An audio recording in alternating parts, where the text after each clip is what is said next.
then moving on to energy, I mean, gas prices are at a 7-year high here in the U.S. Right after OPEC again snubbed requests to increase production, and then there's this energy crisis in Western Europe brewing.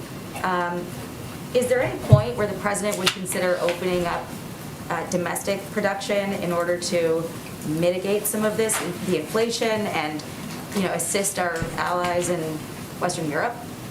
Well, there's a couple of important questions you raised there. Let me start by saying that as it relates to Europe and the shortage, and that is, or potential, I should say, it doesn't exist currently, or everybody's experiencing high gas prices, but I think you're asking as it relates to a potential invasion.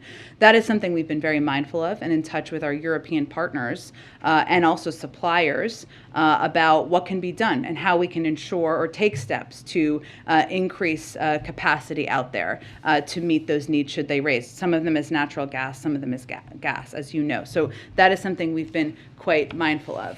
I'd also note that the president has taken a number of steps in recent months to address the gas prices, including tapping the Strategic Petroleum Reserve, of course conveying clearly to OPEC member countries and suppliers that it's important to meet the demand on the market, and we'll continue to look at options that can be done to lower gas prices for the American people.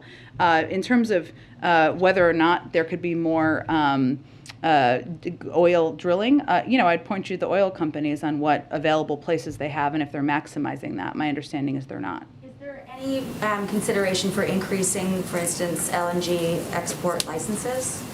I don't have anything to preview for you in terms of additional steps. I can just reiterate to you that the president raises and talks about the importance of taking every step we can to lower gas prices for the American people. And then real quick on